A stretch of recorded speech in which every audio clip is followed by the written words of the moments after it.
माझे नाव स्वाती. मी शहरात राहते. काही वर्षापूर्वी माझा नवरा वारला आणि त्यानंतर मी एकटी पडले. नवरा गेल्यामुळे माझं मन खूप अस्वस्थ झालं होतं. आयुष्यात एकाकीपणा आणि दुःख घेऊन आलं होतं. पण माझ्या मुलींसाठी मला स्वतःला सावरावं लागलं. त्यांचं भविष्य उज्ज्वल असावं यासाठी मी खंबीर राहायचं ठरवलं.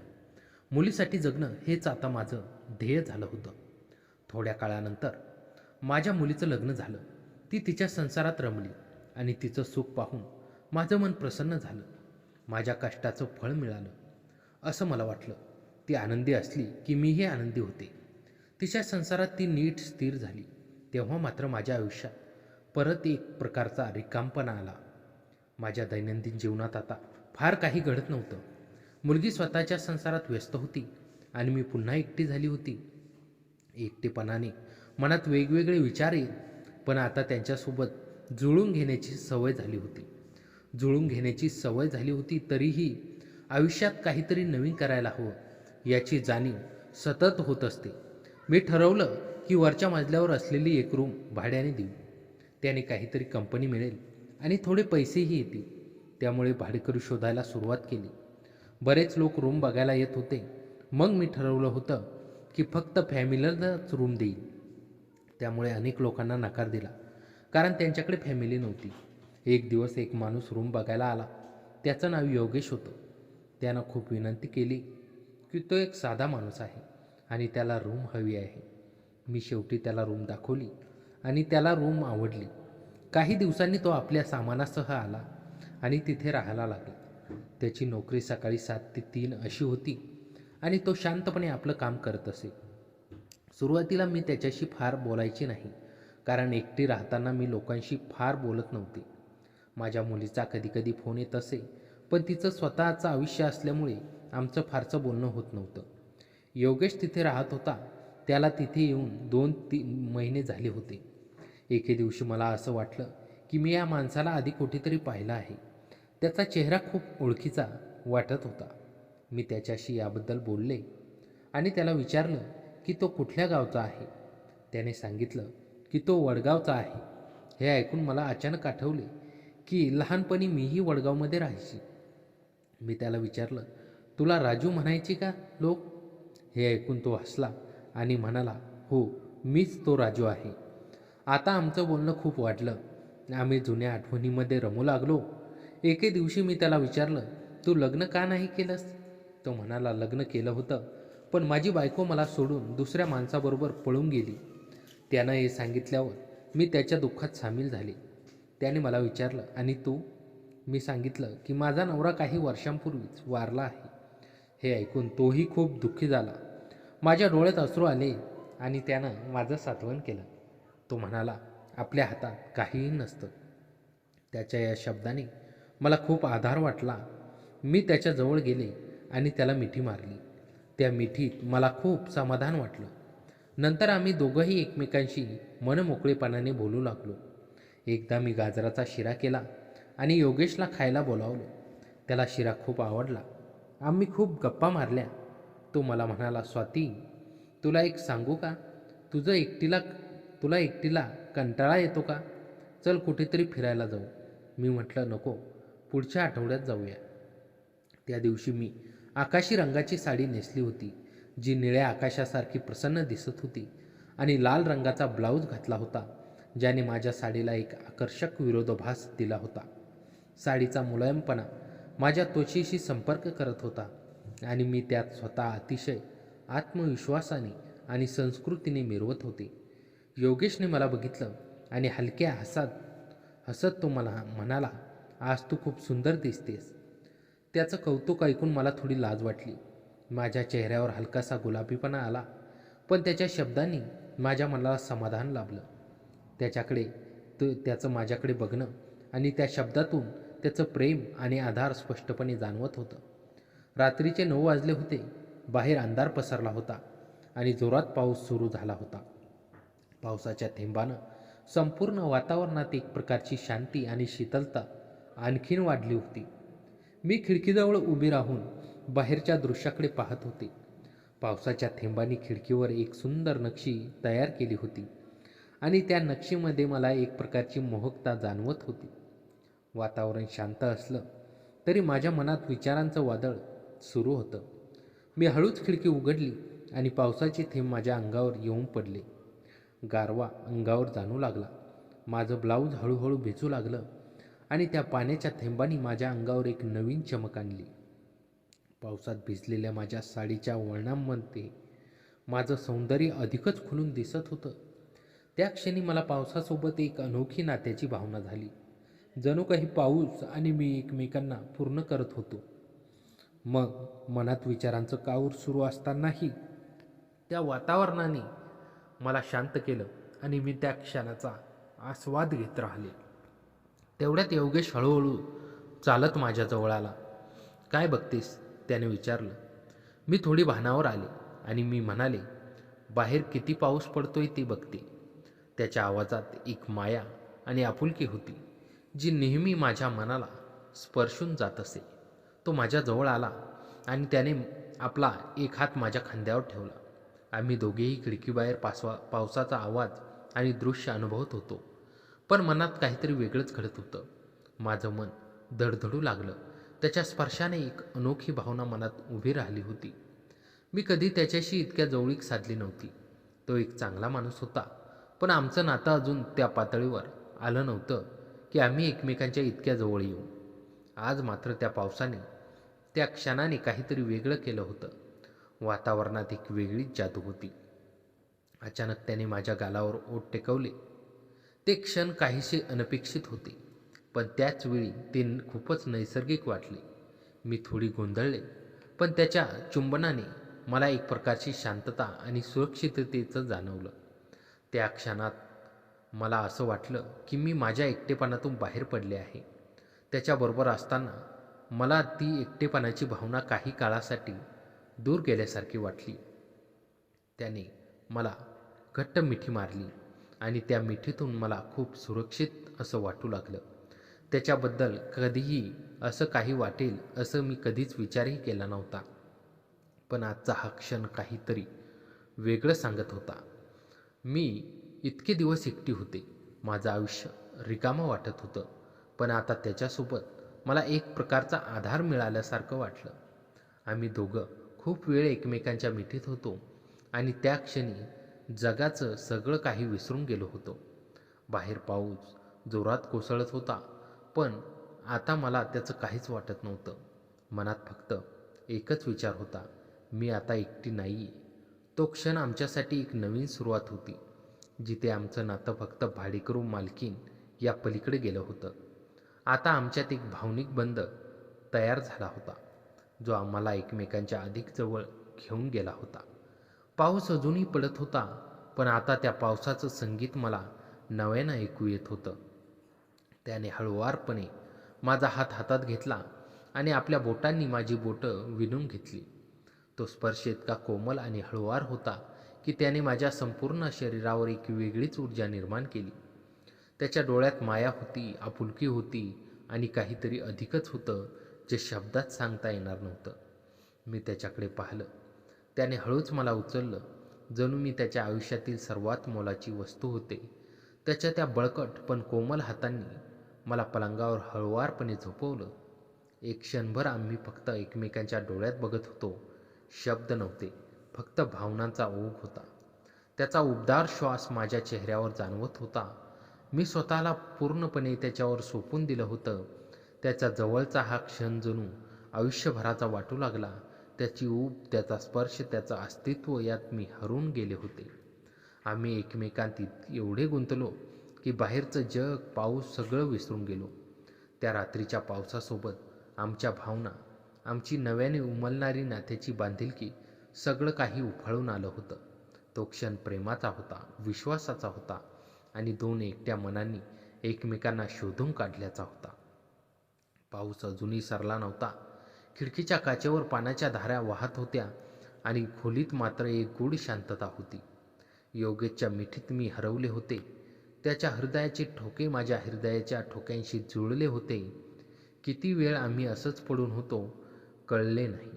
कधीतरी माझ्या डोळ्यातून एक अश्रूचा थेंब ओघळला. तो अश्रू सुखाचा होता की दुःखाचा मलाच कळेना. खूप वर्षांनी कोणीतरी आपलेपणाने जवळ केले होते. योगेशने हळुवारपणे माझ्या डोळ्यावरचे अश्रू पुसले आणि कपाळावर एक चुंबन घेतले. काय विचार करतेस? त्याने हळू आवाजात विचारले. मीही डोळे उघडले आणि त्याच्याकडे पाहिलं. काही नाही. खूप दिवसांनी कोणीतरी आपलं वाटतंय. माझा आवाज घुसमटला होता. त्याने मला आणखीन घट्ट धरले. मलाही तसंच वाटतंय स्वाती. मी इथे फक्त रूम भाड्याने घेण्यासाठी आलो होतो, पण कधी कल्पना केली नव्हती की मला माझं हरवलेलं कोणीतरी इथं सापडेल. त्या रात्री आम्ही खूप वेळ बोलत होतो. लहानपणीच्या आठवणी, वडगावचं गाव, तिथले लोक, शाळेतले दिवस, प्रत्येक आठवणीने आम्ही जणू भूतकाळातच रमून गेलो. मी त्याला सांगितलं की नवऱ्याच्या निधनानंतर मी कसा संघर्ष केला, मुलीला कसं वाढवलं. त्यानेही सांगितलं की बायकोने सोडल्यावर त्याने पुन्हा लग्न का केलं नाही. विश्वासच उडाला होता. तो म्हणाला, माणसावरचा, नात्यावरचा, पण तुझ्यामुळे वाटतंय की अजूनही काहीतरी चांगलं घडू शकतं. पहाटचे 4 वाजले असतील. पाऊस थांबला होता. आकाश स्वच्छ झालं होतं आणि क्षितिजावर उगवत्या सूर्याची उजेडाची रेषा दिसू लागली होती. योगेश उठला आणि खिडकीजवळ गेला. त्याच्या उघड्या शरीरावर पहाटेचा प्रकाश पडला होता. मी त्याला पाहत होते. एक सामान्य माणूस, पण त्याच्यात एक वेगळीच ताकद होती. स्वाती, ये इकडे, त्याने हाक मारली. मी उठले आणि त्याच्याजवळ गेले. त्याने मला कमरेभोवती हात फिरवत जवळ घेतले. बघ, किती सुंदर सकाळ आहे. नवीन सुरुवात करायला हवी. त्याचे शब्द माझ्या मनात घर करून गेले. नवीन सुरुवात? पण शक्य आहे का? माझं वय, माझी मुलगी, समाज, लोकांचे बोलणे, कितीतरी प्रश्न मनात आले. योगेशने माझा गोंधळ ओळखला. काळजी करू नकोस, सगळं हळूहळू होईल. आपण एकमेकांना वेळ देऊ. त्या दिवसापासून आमचं नातं एका वेगळ्या वळणावर आलं. योगेश आता फक्त भाडेकरू राहिला नव्हता. तो माझा मित्र, माझा सोबती, माझा आधार बनला होता. सकाळी तो कामावर जाई, संध्याकाळी परत येई. मी त्याच्यासाठी जेवण बनवून ठेवत असे. संध्याकाळी आम्ही एकत्र चहा पीत, गप्पा मारत, TV पाहत. हळूहळू माझं रिकामंपण, एकटेपण जाऊन त्याच्या जागी एक सुखद समाधान येऊ लागलं. एके दिवशी माझ्या मुलीचा फोन आला. सरिता, ती म्हणाली, आई, मी उद्या येते तुझ्याकडे. खूप दिवस झाले तुला भेटायला. हे ऐकताच माझ्या अंगाचा थरकाप उडाला. सरिता येत आहे आणि इकडे योगेश. तिला कसं सांगू, काय सांगू? तिला हे पटेल का?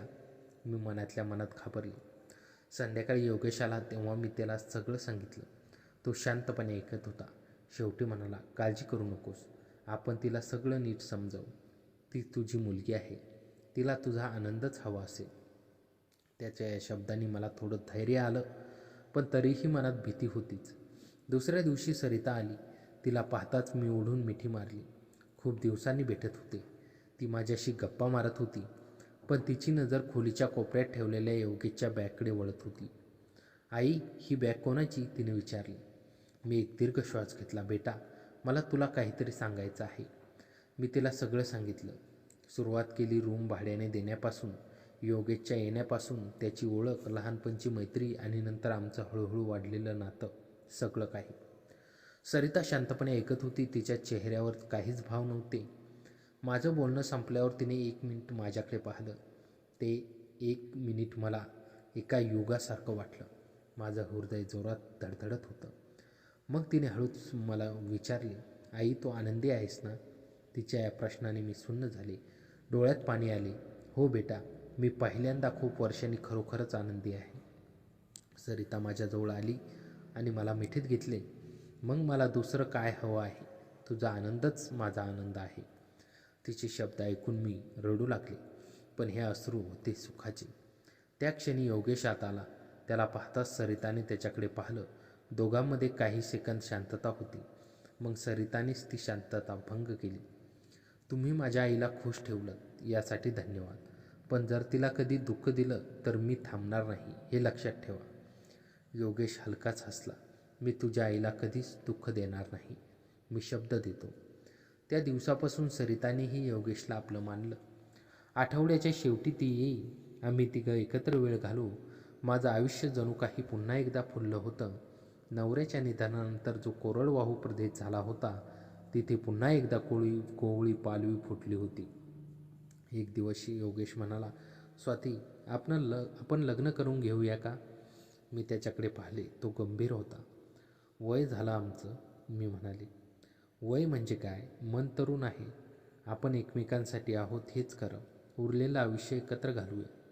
मला त्याचं म्हणणं पटलं. होय का नको? समाज काय म्हणेल याचा विचार करून आयुष्याचे उरलेले दिवस एकटेपणात घालवणं म्हणजे मूर्खपणा नव्हे का? लग्न अगदी साधेपणानं झालं. सरिता होती, तिचा नवरा होता, जवळचे काही मित्र होते. नवऱ्याच्या निधनानंतर खूप वर्षांनी मी पुन्हा एकदा लाल रंगाची साडी नेसली. योगेशने माझ्या हातात मेहंदी रेखाटली होती. तो दिवस माझ्या आयुष्यातला सर्वात सुंदर दिवस होता. आता आम्ही दोघं एकत्र आहोत. वरची खोली आता भाड्याने दिलेली नाही. ती खोली आता आमच्या आयुष्यातल्या एका नव्या सुरुवातीची साक्षीदार आहे. पावसाच्या त्या रात्रीची आठवण म्हणून आम्ही ती खोली जशीच्या तशी ठेवली आहे. कधी कधी पाऊस आला की आम्ही तिथे जाऊन बसतो, चहा पितो आणि त्या रात्रीच्या आठवणी काढतो. आयुष्य कसं कुठं घेऊन जाईल सांगता येत नाही. एकटेपणाच्या अंधारात मी जेव्हा हरवले होते तेव्हा वाटलं होतं आयुष्य संपलं. पण नियतीला काहीतरी वेगळंच मंजूर होतं. एक सामान्य माणूस माझ्या आयुष्यात आला आणि त्याने माझं संपूर्ण आयुष्य बदलून टाकलं. आता मी पुन्हा एकदा जगायला शिकले आहे, प्रेम करायला शिकले आहे, आनंदी राहायला शिकले आहे. योगेश आणि मी आता हे फक्त पती पत्नी नाही तर एकमेकांचे मित्र, एकमेकांचे आधार, एकमेकांची ताकद आहोत. उरलेलं आयुष्य आम्ही एकत्रच घालवणार आहोत. या नव्या सुरुवातीचा प्रत्येक क्षण आम्ही जपून ठेवणार आहोत. कारण आयुष्य खूप सुंदर आहे, फक्त त्यात एक साथी हवा. काळाचा चाकाचा वेग काही केल्या थांबत नाही. योगेशबरोबरचे 6 महिने असंख्य आठवणींनी उलटून गेले. आमचं आयुष्य आता एका सुखद दिनचर्येत बदललं होतं. सकाळी योगेशच्या हाताने बनवलेला चहा, मग त्याची नोकरी, माझं घरकाम, संध्याकाळी एकत्र चहा, गप्पा, रात्री जेवण आणि ताऱ्यांखाली बाल्कनीत बसून गप्पा मारणं. प्रत्येक दिवस जणू नवं जीवन देऊन जात होता. पण नियतीला काही वेगळंच मंजूर होतं. ती गोड स्वप्न पाहणारी सकाळ होती. योगेश नुकताच कामावर गेला होता. मी स्वयंपाकघरात काम करत होते. तेवढ्याच समोरच्या शेजारीन सुलोचनाताई आल्या. त्या नेहमी येऊन गप्पा मारत, पण आज त्यांच्या चेहऱ्यावर काहीतरी वेगळंच होतं. स्वाती, एक बातमी ऐकलीस? त्यांनी जवळ येऊन हळू आवाजात विचारलं. काय बातमी? कुणाचं काही बरं वाईट? मी थोडं काळजीत पडले. तुझ्या वरच्या मजल्यावर राहणाऱ्या योगेशबद्दल. माझा हात थबकला. काय झालं? आज सकाळी मी बाजारात होते तेव्हा पंचक्रोशीतील स्त्रिया बोलत होत्या. तुला माहिती आहे का, योगेशची पहिली बायको परत आली आहे. तिचं नाव मंगला. तिने सोडून दिलेल्या नवऱ्याला सोडून आता ती परत येऊ इच्छिते. माझ्या हातातली भांडी खाली पडली. मन एकदम सुन्न झालं. सुलोचनाताई पुढे बोलत होत्या, पण मला काही ऐकू येत नव्हतं. डोळ्यांसमोर अंधारच आला.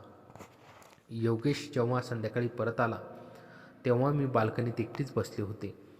तो आला, माझ्यासमोर बसला. त्याच्या चेहऱ्यावर अपराधीपणा होता. मी त्याच्याकडे पाहिलं नाही. स्वाती, मला सगळं माहीत आहे. सुलोचनाताईंनी तुला सांगितलं असेल. त्याने हात पुढे करून माझा हात हातात घेतला. मी हात झटकून घेतला. हे खरं आहे का योगेश? तुझी बायको परत आली आहे का? हो, ती आली आहे. आणि तुला घेऊन जायला? ती म्हणते की तिला चूक समजली. तिने सोडलेल्या नवऱ्याने तिला फसवलं होतं. आता तिला माझ्याकडे परत यायचं आहे. मी त्याच्याकडे रागानं पाहिलं. मग तू काय ठरवलं आहेस? तिला परत घेशील का? योगेशने माझे दोन्ही हात घट्ट धरले. स्वाती, तू माझं ऐकून घे. मी तिला स्पष्टपणे सांगितलं आहे की आता उशीर झाला आहे. माझं आयुष्य आता इथे आहे, तुझ्याबरोबर आहे. मी तिला परत घेणार नाही. त्याचे शब्द ऐकून मला हलकं वाटलं, पण मनातली भीती जात नव्हती. पण ती सोडणार नाही. स्त्रीच्या मनाची कल्पना मला माहीत आहे. ती तुला सहज सोडणार नाही. मी काहीही ऐकणार नाही. मी तुझ्यासोबत आहे. आपण लग्न केलं हे विसरू नकोस. त्या रात्री झोप लागली नाही. डोक्यात हजारो विचार सुरू होते. दुसऱ्या दिवशी सकाळी दारावरची बेल वाजली. दार उघडलं. समोर एक बाई उभी होती. बारीकशी, भुरकट, पण डोळ्यात मात्र एक जिद्द दिसत होती. तू स्वाती? मी मंगला, योगेशची बायको. तिने सरळ सुरुवात केली. मी थोडी सावरली. हो, मी स्वाती. आत ये. ती आत आली. योगेश त्यावेळी आतल्या खोलीत होता. तो बाहेर आला, पण मंगलाला पाहून थोडा अस्वस्थ झाला. मंगला, तू इकडे? त्याने आश्चर्याने विचारले. हो, मला तुझ्याशी बोलायचं आहे आणि तिच्याशी सुद्धा. तिने माझ्याकडे बोट दाखवलं. मी शांतपणे म्हटलं, बोल, काय बोलायचं आहे? मंगला माझ्यासमोर येऊन उभी राहिली. तू परकीय स्त्री आहेस. तू माझा नवरा चोरलास.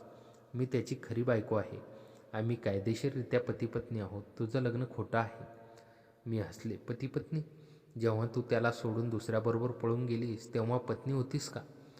जेव्हा त्याला एकट्याने संघर्ष करताना पाहिलं नाहीस तेव्हा तू पत्नी होतीस का? आता मात्र तुला पत्नीची जाणीव झाली?